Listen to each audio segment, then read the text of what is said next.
This is season number 19 of Bass Talk Live with Matt Pengraff. BTL is presented by Bass Cat Boats, Aftco, Strike King Lures, Sunline, Big Bite Baits, Spro, X-Zone Lures, Gamakatsu, The Bass Tank, Denali Rods, and Pro Guide Batteries. Hit them with the hook, Jeffries. BTL coming at you.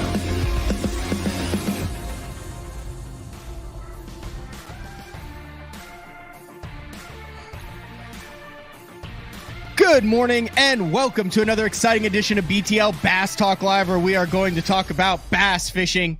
It is Bassmaster Classic week, which means the BTL schedule is all over the map, but we also have a BPT event going on in Tennessee, close to where the Classic is going down, but a great event there, a split event.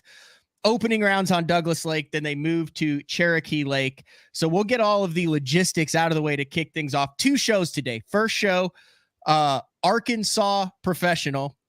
He was a California professional. Then he was an Oklahoma pro.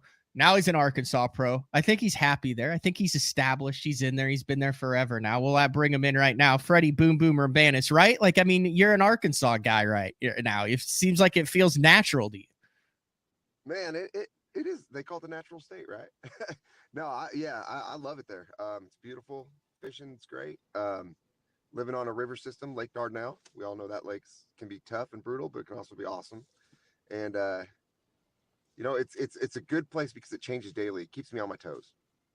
It is. And Dardanelle's kind of coming back. I remember when I started fishing college there in like 07, 08, 09, it was crazy how good it was. I mean, the fish were just fat. It was a very healthy system. And then it went through a little bit of a tough time, but it seems, just looking at the weights and some of the Arkansas events and some of the events that have been there over the past couple of years, that Dardanelle is a fishery on the rise now.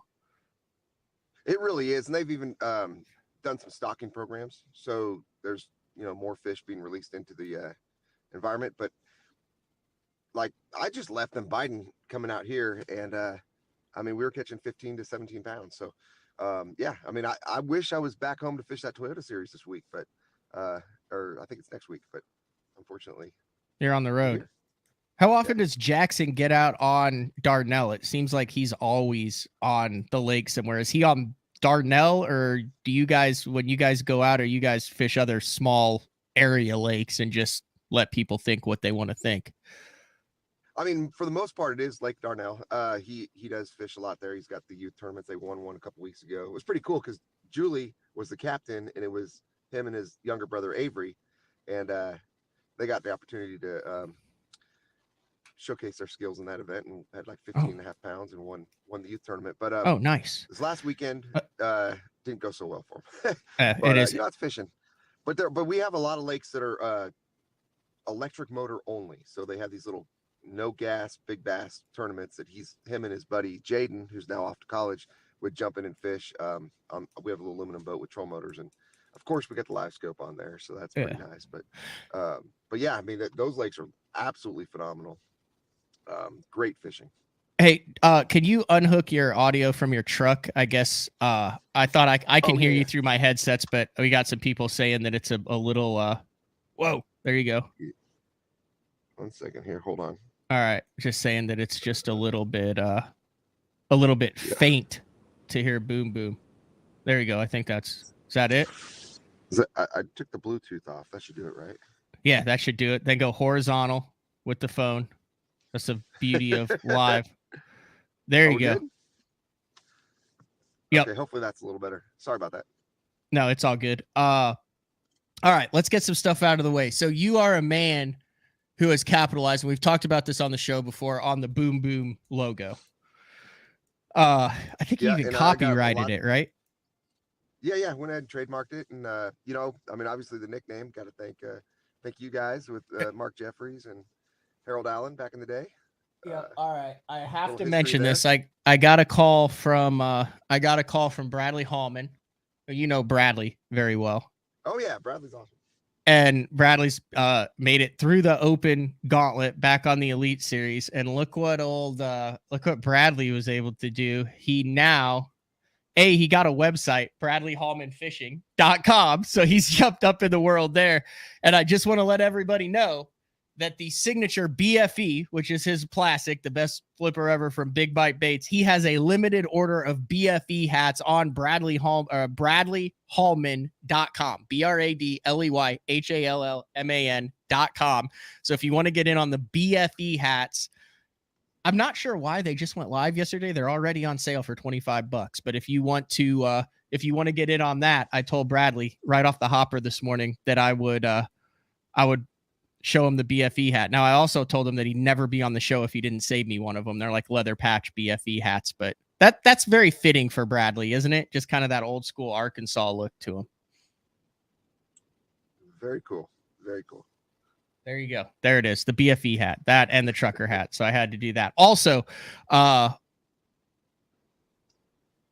today, 12:30 p.m., the man, the myth, the legend, Mark Jeffries will be back for a special edition of the Classic Odd Show on BTL. So after we're done with Boom Boom, 12:30 p.m., another BTL, Mark Jeffries, who's going to run down his odds for the Classic. And God only knows what those are going to look like, because the man has been neck deep in bowling, senior bowling, college bowling, and basketball. So who knows what the hell his odds are going to look like this year. You getting waved at? Yeah. I'm sitting in my truck. All right, let's get to the business at hand at you. One of the unique things that I really like about the BPT format is a couple times a year, there will be a split tournament where the qualifying rounds and then the knockout rounds or the championship will be on different fisheries. I think that Carolina one where you had like Sharon Harris and all that stuff is that one. There was one in Louisiana, I think, to kick the year off. Wasn't it that Caney Creek? You'll see that a couple times throughout the year. I really like that, but you guys kicked off stage number 2, 4 days ago now, as this is actually your off day, on Douglas. And boy, I watched some of that. It looked challenging, Fred. Oh my gosh.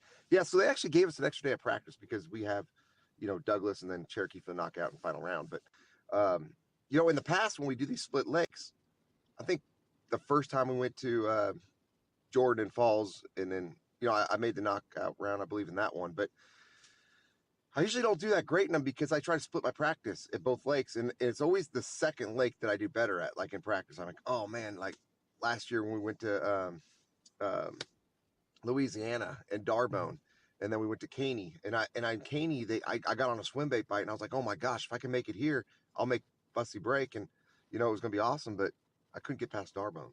So this year, I just put all my eggs in learning Douglas and just covering water, learning as much as I could for the 3 days, which we got to practice, to basically help me squeak into the knockout round at Cherokee. Now, I haven't been to Cherokee since the Bassmaster Elites several years ago when Jacob Wheeler won, and it was frigid cold, but it was early in the year. We're in March now, so I mean, I got to imagine we're more of a pre-spawn kind of deal because a lot of these fish are really starting to stage hard.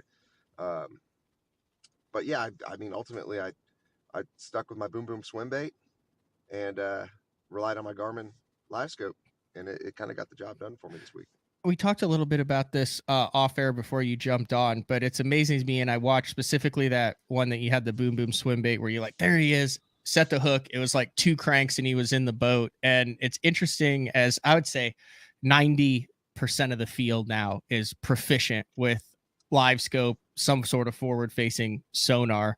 And you talk to some guys and they're like, oh, it's undetectable for the fish, it doesn't really matter. You talk to other guys and they're like, dude, they're starting to feel the beam, they're feeling the pressure, you're having to change your tactics. What are your thoughts on that? Because I mean, I just watched you on an ultra tough Douglas wreck a fish on a big swim bait that was 10 feet from the boat, and then you've got other guys that are, hey man, you're having to make 80-90 foot casts. Is that a situational deal? Yeah, I mean, it really is. I think, just fish in general, they get in moods. I mean, it's if they're in a feeding mood, I don't think you can break that mood. I think if they're committed to feed, like they're shad and they're starting to chase them and go. It doesn't matter if you're looking at them or not. You know, if you got the beams and noise and whatever you think might disturb them. If they're in that mode to feed, it's why we stir up schools. It's why we, you know, sometimes we'll run by a point with our boat, get the waves going, get the bait going, get the fish feeding. I think there's times when those fish are just in that feeding mode that you cannot break that no matter what you do. You can be right on top of them. And in that situation, that fish was basically chasing shad towards the boat. I wasn't moving the boat. I dropped my swim bait down. Actually, I had to drop it down 10 feet. It was a little deeper, but I got that bait right in front of its face, and it just, I mean, it charged it. It charged it right to the trolling motor and grabbed it. So, I mean, I do see that there are times where you know, like, you know, crappie fishing. I love doing a lot of crappie fishing. I know you do too. It's sometimes you start breaking up the schools of crappie a little bit. But I think it's just because they're getting a lot of pressure, you know. But yeah, it's such a useful tool. I don't know. I mean, I see it helping a lot more than it not helping. Did you have to go through the learning curve over the last couple of years with it? Because listen, I've fished with you a lot back in the day. I know what your style of fishing is. It's run and gun. It's power fishing. Did you have to kind of relearn? Because I see a lot of stuff on social media too of you utilizing that and fishing with it in Arkansas. Yeah, see, I was smart. I raised a kid who's very good at electronics. Is Jackson so better at you than that? Oh, 100% better than me. Really? I mean, there's no doubt about it. He's yeah, 15. Well, he's 15. He's just I mean, the kid's a genius. I mean, he really is a genius. But we're sitting there, you know, at Lake Darnell, and like we talked about earlier, but he doesn't need to have that live scope out 70, 80 feet. He'll put it in 40 feet, and he'll catch just about every fish around him, either with a hair jig or jerk bait. And I mean, he's just so efficient with it. And I sit there and watch. I mean, it's hard to have two people that are very competitive fishing with one live scope. I mean, you know it is. So we kind of go back and forth. Like, once you catch, once my turn to go up front. Yeah. But yeah, he's good. He's good with it. Now, granted, go back to that kayak tournament. He had no electronics, and he won the kayak tournament. So he can still catch him. All right, you'd be a perfect guy to talk about this because you're grooming a future professional fisherman. And I mean, Avery seems more like a guy who'd be into like WWE wrestling or football or something like that, and just fish for fun. Is that a fair assessment? Like, loves fishing, but not as ate up with it as Jackson. Yeah, you nailed it on the dot. Avery is an athlete. He's my youngest. He's 11 years old now. He's, you know, he plays football. I mean, that's his sport. He played basketball. They won their championship basketball, and it's fun. It's fun to go watch all the sports with him, and it's just, I got the best of both worlds. I'm super blessed. All right, but you've got Jackson, and I would assume Jackson wants to do this for a living. Yeah, there's eventually. He's going to do something in the fishing industry for sure. There's no doubt about it. He is so ate up with fishing. Do you worry about this though? This is of course. Well, no, not about this. What I'm talking about is he's growing up with the forward-facing technology. This is now a part of the landscape of fishing, as opposed to learning your traditional patterns and where the fish are supposed to be. As a dad who's learning it, do you worry about reliance on technology too much? Is that a bad thing? Is that a good thing? Is that just the way the sport is going now? Or how do you build a well-rounded angler without leaving out the technology, but not relying 100% on technology? That would be a struggle to me. It kind of is, but at the same time, where we live in Arkansas on that river, there's so much of a shallow water flipping frog and swim jig, swim bait. I mean, there's so much other stuff that you just really can't use that technology for. And so he gets all that, and he understands that. And, I've taught him little tricks here and there of what to look for when the environment changes, and he's picked up on a lot of that. And then he brings new stuff to the table too, because, he's like a lot of these young guys out there, they sit there and they watch that YouTube. I just don't have time. I mean, so it's I'm not too worried about it. He just needs to be definitely dialed with all that stuff, because that technology is only going to get stronger. And if he's on that cutting edge at that age, I mean, you know, I just want to still be on tour the day he he qualifies. So that way I can at least say I got to fish with him. Kind of like some of these father and son team, duos out there. That'd be cool.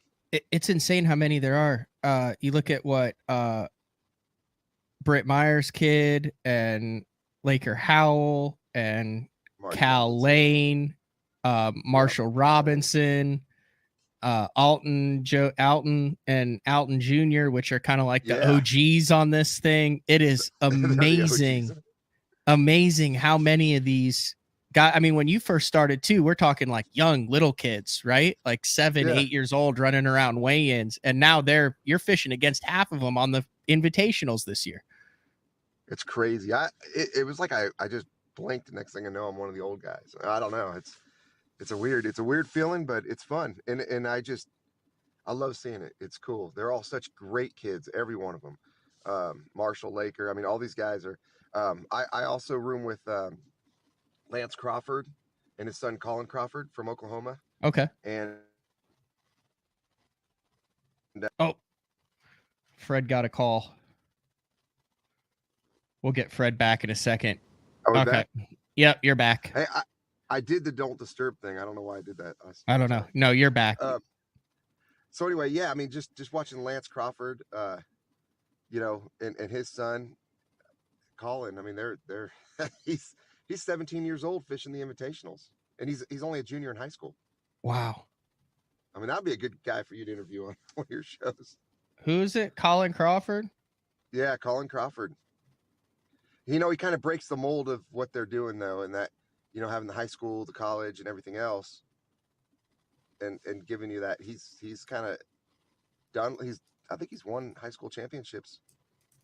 And now, obviously he's in the invitational. He's cashed checks in both of them. He's sitting in, I believe, around 20th place in the points. He may be fishing with us next year. Yeah, that's insane. The top is it the top 8, I believe, that move on, either the top 8, 9, or 10 that move on from the invitationals to the BPT next year. Yeah, I think it's top 8. Speaking of the BPT and the invitationals, rough start to your BPT season. Really rough start to your BPT season, but a really good start to your invitational season. You're sitting in the 15th.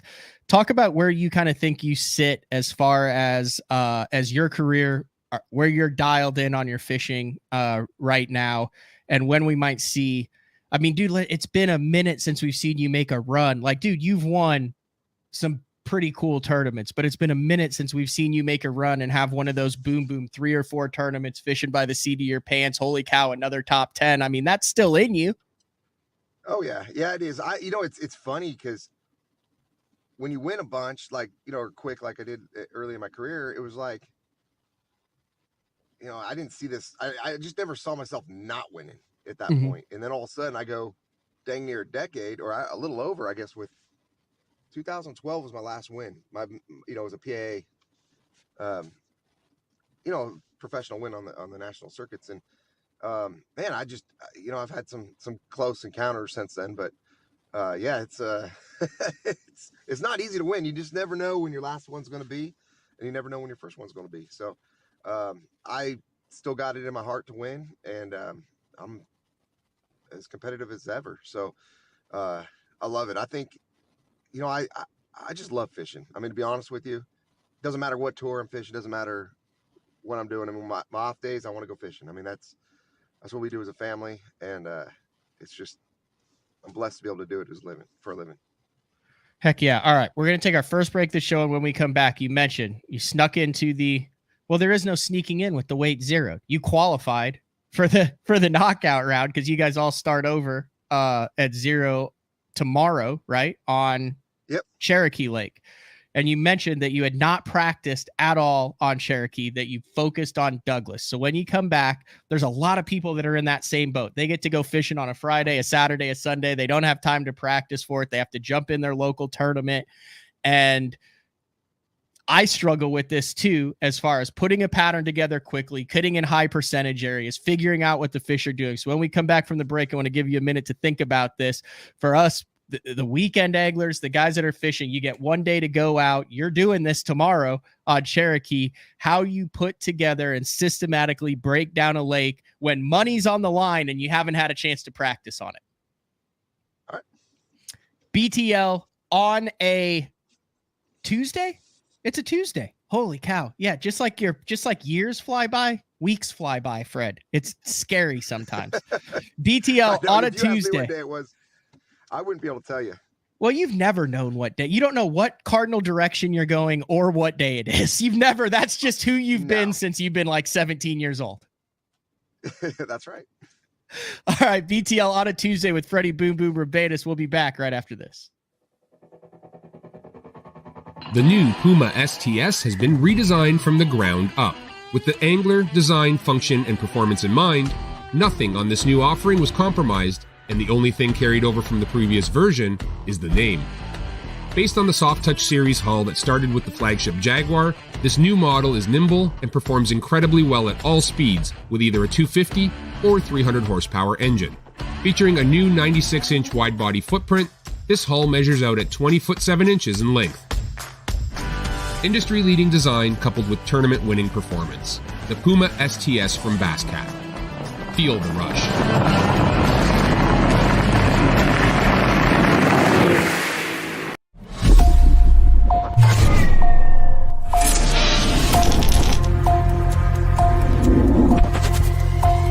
Everything you need, one legendary brand. Top on Strike King.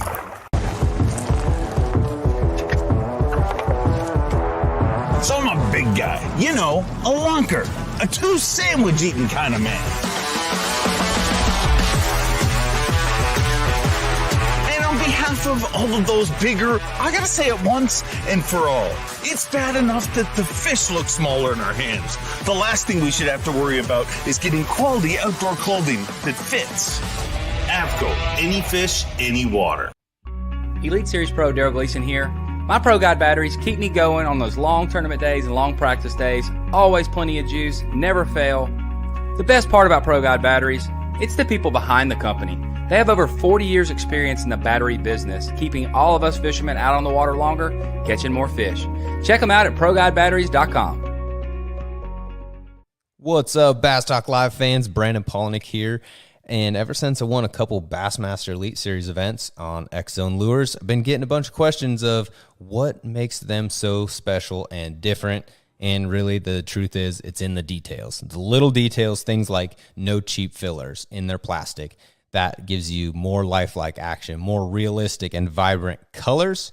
But don't just take my word for it. Go to www.xzonelures.com and check them out for yourself. Shoreline Boat and RV, dock rash, storm damage, collision repair, that deep scratch or gouge from trying to access that secret creek. Shoreline Boat and RV can get your prized possession back in mint condition and looking good on the water, fast. All repairs are done in-house, so they're able to get your boat or RV back to brand new, quickly. All Shoreline's work comes with a rock-solid warranty. Find out more at shorelineboatandrv.com. Kansas City, Austin, and Tulsa. All right, welcome back. BTL on a Tuesday with Freddie Boom Boom Roumbanis, and during the break, I got an email from one Mark Jeffries. It is the classic odds, which we were doing at 12:30 today. Oh, we're gonna get some hate mail. We're gonna get some hate mail, Freddie. It's gonna be very interesting to see. You know what I mean? Like, so it's hard to put odds on fishing, isn't it? It really is. I mean, I don't know. I don't know. I think it'd be good to have a like one of those areas in Vegas where you can go and gamble on fishing. I really, Listen, cool. I know that there's been a lot of time spent into trying to figure out how that works. But here's the other thing. You can gamble on the Nathan's hot dog eating contest. You can gamble on all this stuff. I would have to imagine with as relevant as Red Crest or the Classic is, if you could put viable, valid odds on it, it would already have been done. But I think in fishing, there are so many uncontrollable variables that it's almost impossible to accurately handicap the field, to do parlays, to do all that. And then on the other side of that, And I'm not saying that it would ever happen, but would it not be easy to like hit the under every time? Like, let's say, yeah, I would always go for the underdog because that's when you win big, right? well, I'm just saying it would be, it's easy to tell when someone's, I guess, throwing the game in a basketball game or a football game or something. It doesn't look right, but there's a bunch of jacked up stuff that happens over the course of the day on the water that there's no way you would have any idea if everything was above board. That's true. Yeah. I mean, and you know, everybody was there to do one thing, and that's win. I mean, there's nobody's fishing for second. Nobody's, I mean, that classic, and you got the guys that all were the best of the year to make it there. Yeah, classic and red crest. There's no reason to finish. Exactly. Finish for points. Exactly. All right, we talked about this before the break. You're going to a new fishery. You're doing it with the possibility of $100,000 for a couple of days of fishing. You made the cut. It's your off day today. You chose not to practice on Cherokee. You are going in blind on Cherokee. You could have split your practice up however you wanted between Douglas and Cherokee. You are in the position that 95% of people with a 9-to-5 job is they got to go out, fish their club tournament on Saturday, didn't practice on Friday. Break it down to us this time of the year, how you go into a pre-spawn fishery and break it down to systematically find them before your time runs out. I mean, the biggest thing is, you know, to fish efficiently, to pick up a bait that you feel like you got a lot of confidence in getting quality bites and really be willing to cover a lot of water. And I mean, I am, you know me, I like to run and gun. I mean, halftime I'm running with my rod in my hand. I mean, I life jacket's still on, rod's in my hand. I'll run up to a spot and I'll make a few casts. I'm going to have to fish like that from the get go. Now the good thing is we do have a 30-minute ride around before lines in.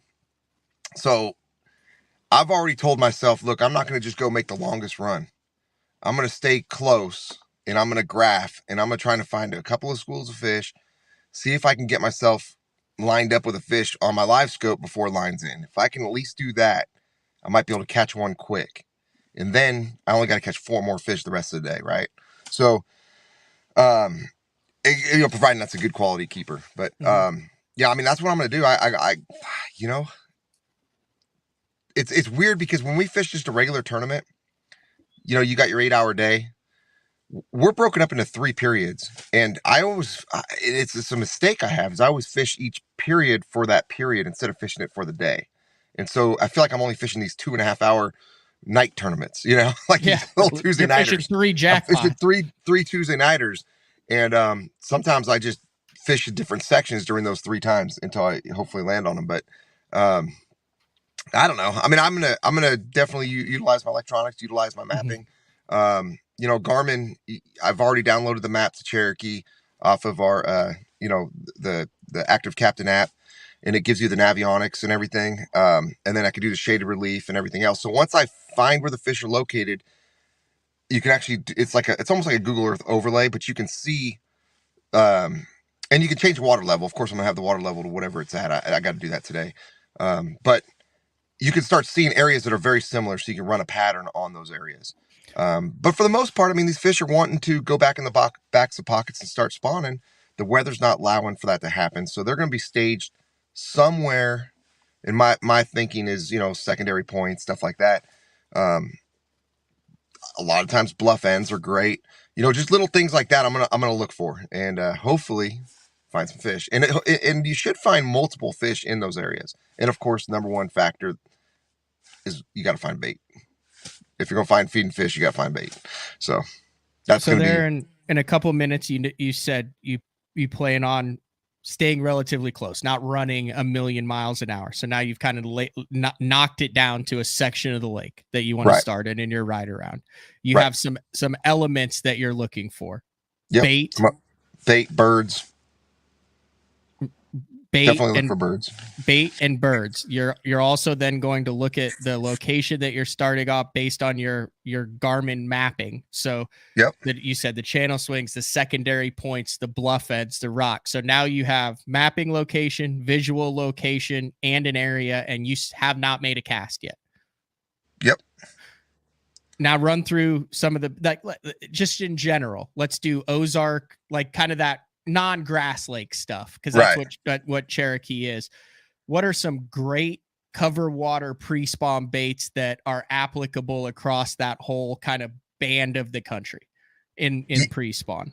I mean, you got to have some sort of a wiggle wort crankbait tied on, this time of the year, especially in the Ozarks. I mean, you got to have something with a lot of wide wobble, but then you also, at the same time, because of these cold fronts and the cold conditions, a tight wobble is good too. So I'll have a flat side crankbait tied on and a crawfish, like a tight, a wiggle wart's more of a crawfish imitation. So if that's a crawfish lake, then the Ozarks got tons of crawfish. So you got to have that style of crankbait, but then you also at the same time have to imitate the shad. And this time of the year is a lot of dying shad. We got these cold fronts, so a real tight, so like, and I like the balsa baits. I really do. I like some of these like Black Label stuff like that. That aren't my I'm a crankbaits and stuff, but they're the real tight action deep diving ones, especially in clear water. So I'm gonna have one of those tied on. I'm gonna have an I'm a Flit 120 jerkbait.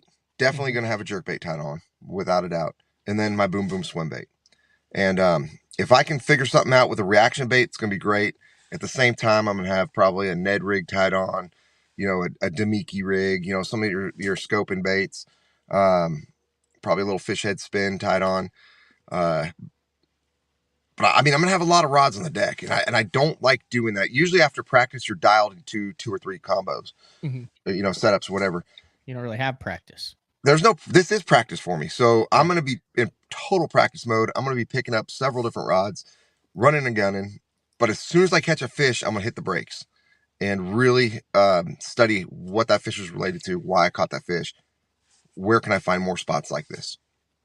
That's good stuff. So it really sounds like you could break it down into 3 categories. You have your forward-facing sonar feeding baits, which you said would be like the Demiki, the underspin, that type of thing. Yep. You have your reaction. You have your reaction baits, which are going to be basically your winding baits, your crank baits, stuff like that. And then you have those kind of intermediate baits that can serve as both a feeding bait or a reaction bait, like with the flit and the swim bait, depending on the scenario that you're presented with. Correct. So all 3 of those should be on your front deck if you're just trying to break down a fishery across the country this time of the year that doesn't have grass in it during that pre-spawn period. And then at the same time, I just came off Douglas with a lot of success on my 5 and 6 inch swim bait. So, I'm going to throw the Boom Boom swim bait probably with more confidence without bites than any other bait in my box, because when I do get that bite, it's going to be the quality I need.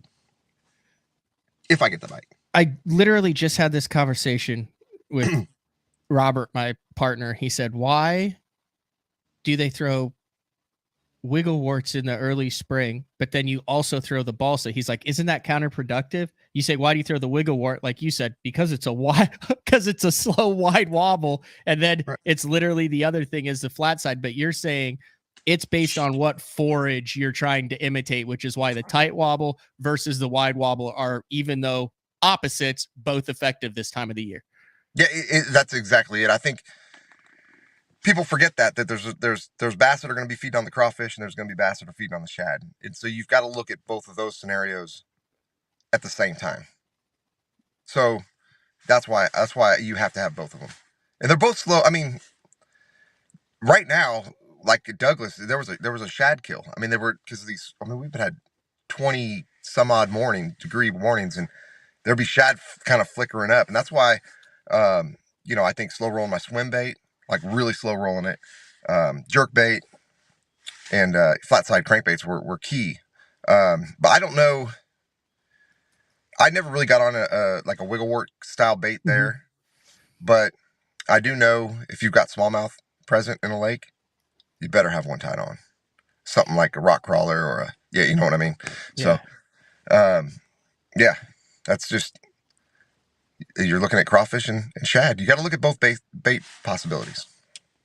Where the hell do all these fish go? Grand is going through it. It goes through it every couple of years. They'll have a bunch of these tournaments in March where it'll still take, 20 something to win, but it'll take like 7 pounds a day to get a check. And the fish population in there. Douglas Douglas has an insane fish population. You go there in like April. I remember when I went there for the last open, I think I was catching 35, 40 keepers a day, and almost everybody had 11 and a half to 12 pounds.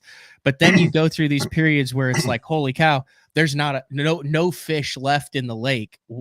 Where do you think they go? What makes it get so tough like we are seeing in these opening rounds of the BPT? I mean, you guys are the best in the world, and you've got guys struggling to catch 5 of these things, and there's billions of them in a lake like this. Are the fish just not eating?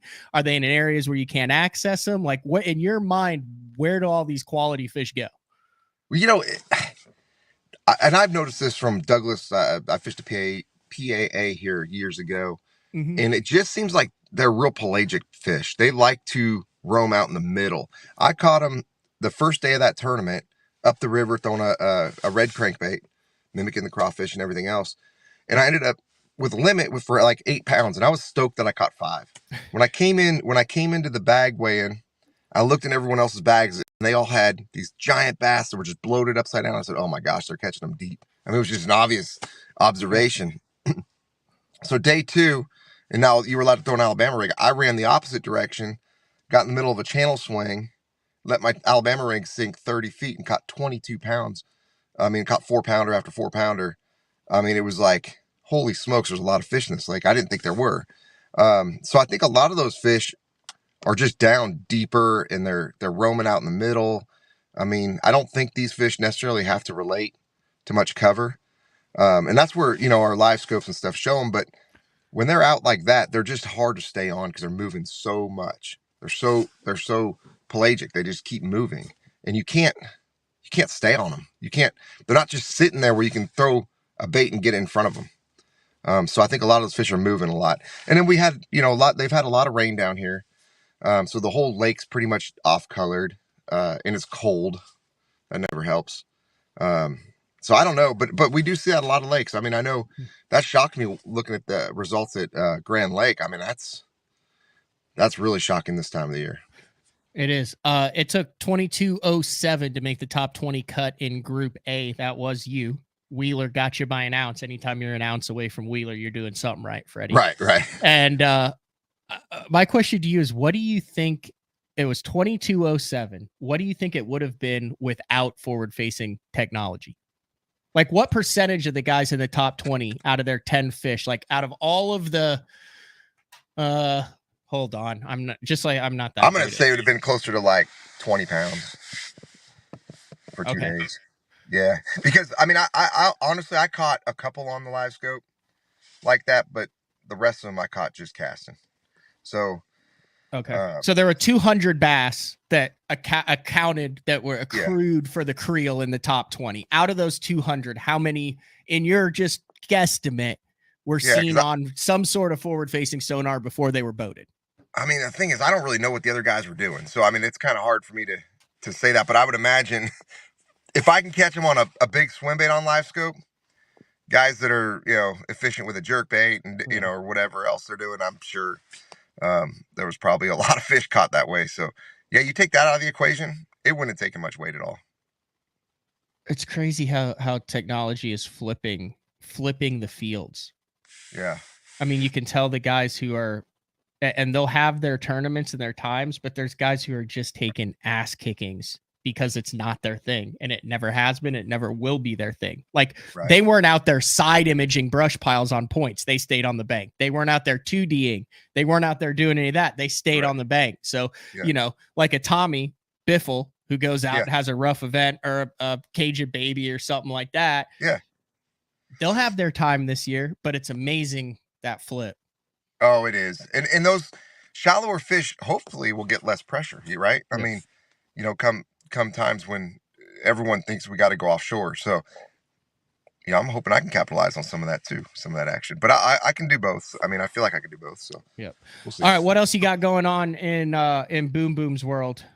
I mean, honestly, just doing a lot of fishing and enjoying the country life in Arkansas and family, and just loving life.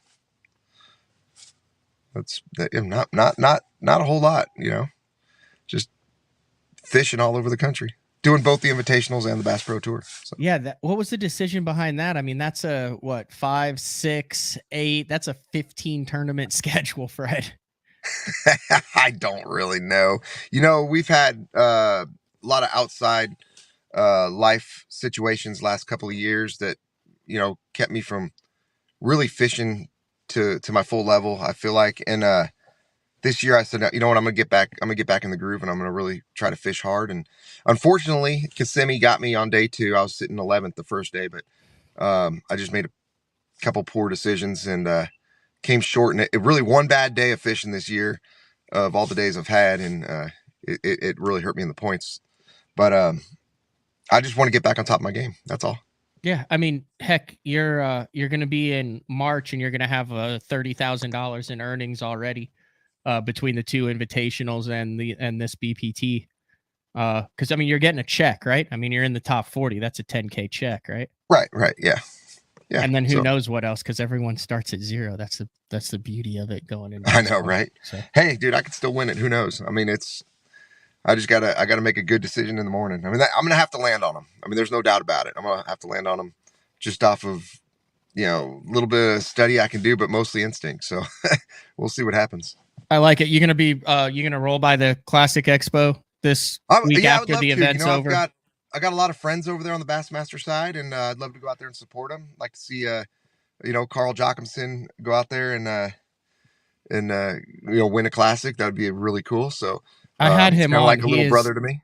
Jacked up over this thing, like in a good way. But like, I mean, can you believe it? Like what he's built over the last 10 years? I can believe it. The dude's got. I mean, it's his whole motto is "Fear my heart." I mean, he's got more heart than anybody, and he works hard, and he's a great guy, and he represents Australia well and the U.S. So it's a good dude, man.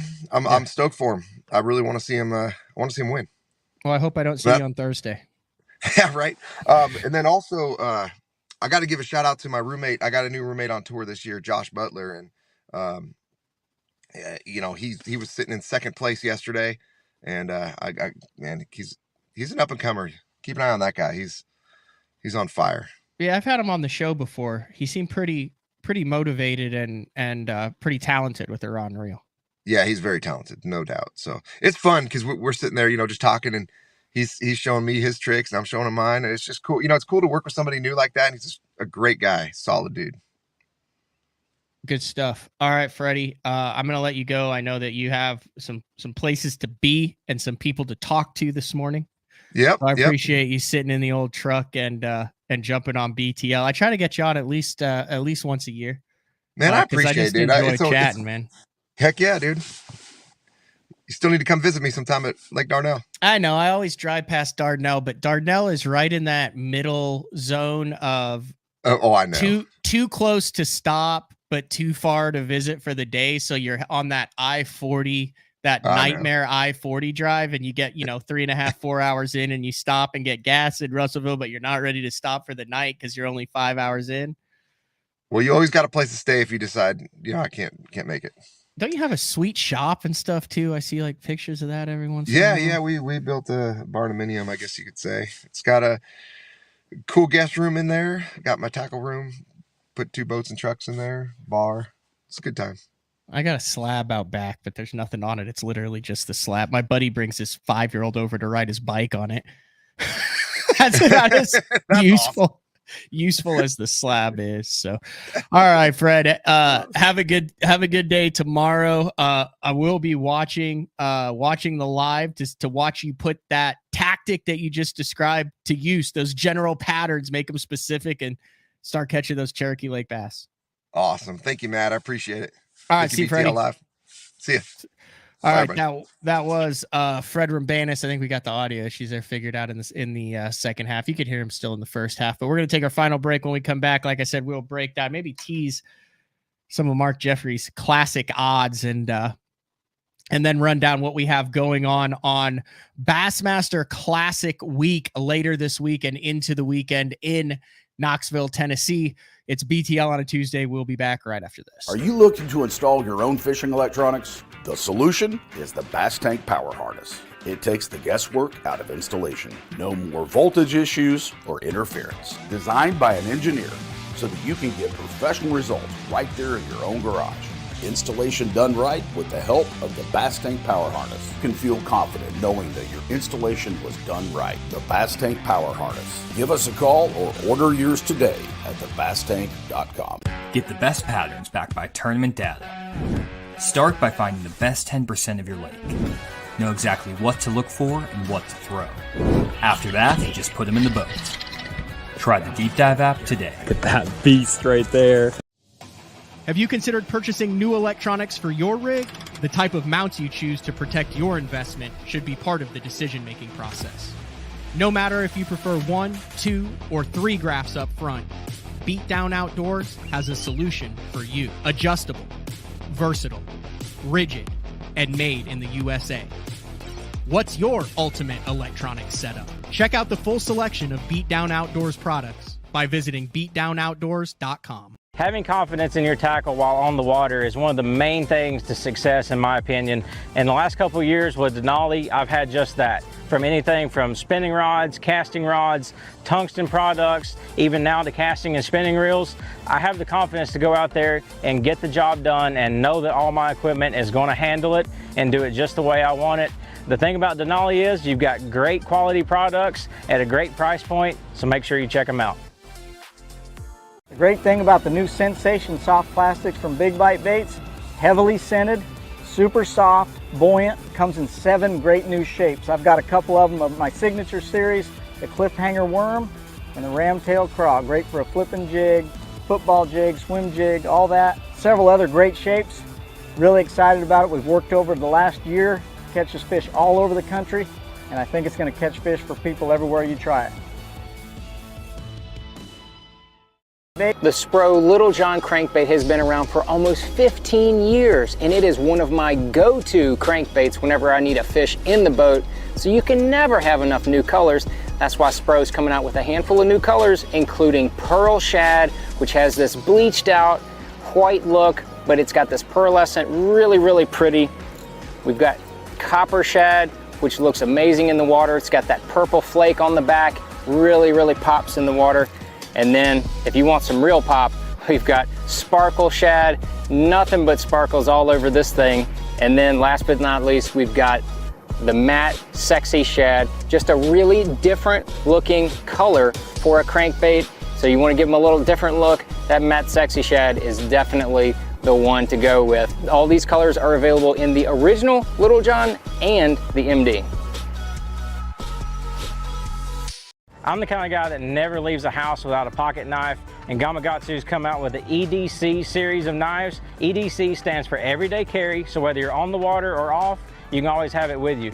The best thing about it to me is that assisted open feature. With this D2 blade, you've got it right here at your fingertips, so if you can't find your scissors, you need to cut a knot, you need to cut your braid, you've always got it. Make sure you check it out. Never leave home without your Gamakatsu EDC knife. Born in Japan, using technology, innovation, and precision, Sunline produces the widest selection of fishing lines at the most technologically advanced line factory in the world. Manufactured at the strictest tolerances to produce victories at the highest levels of tournament bass fishing. From household names like Christie, Swindle, and Cruz, to young guns like Cook, Logan, New, and Welcher, they all trust Sunline to take them to the top of the leaderboard. Choose the line that will give you the strength to guarantee your confidence. Sunline. Welcome back, BTL on a Tuesday. I was watching the end of that Sunlight commercial. I didn't realize how Drew Cook just giving him the beans right there at the end. I mean, vicious hook set. I like watching all the guys' different hook sets. Christie's is by far the most impressive. I've never seen anyone move fish away from cover on the initial hook set as fast as Christie did. And, you know, you get up to a certain level and it's all about hook to land ratio, execution, what percentage of bites are you translating into weight in your live well or on the score tracker. And you watch Christie and the way he sets that freaking hook and gets those fish out. I mean, there's just no chance for those suckers. to get tangled up, it just drives the hook point home. And then also, if you listen to the section of the Bilge, Chris Aldane's podcast, like the very first one they had with Rick Clunn, there's a couple clips about it. And he talked about keeping the hook points moving towards you as you're fighting the fish. That's something that I'm really working on this year, especially with a lot of spinning rod stuff, as far as not letting the fish fight and turn and get any leverage on you, but keeping those hook points coming. And those dudes with the hook sets, bam, you shock them, keep the hook points coming. I'm envious of some hook sets. I need to work on mine. All right, 12:30 p.m. Central Time. Mark Jeffries, the Bassmaster Classic odd show for the 14th, 15th consecutive year. Who knows how many years in a row it is, but he sent the list of the classic odds. There it is right there. It's just a bright white screen, but you can see it. I will say, no surprise at the very top. Yes, 3 guys tied for the top, but there are some guys down more towards the bottom that I'm surprised that he has that low, and then a couple of sleepers that he has high. So Jeffries will be on at 12:30. We will unveil the Bassmaster Classic odds for Bass Zone. And then no show tomorrow. I am traveling to the Bassmaster Classic. Thursday is media day. And we're not doing any shows during Classic week, Thursday, Friday, Saturday, Sunday. I will be at the Classic Expo on Friday, Saturday, and Sunday. Saturday at noon at the Bass Tank booth with Frank Scalish. Saturday at 1 at the Beatdown booth with Bradley Hallman.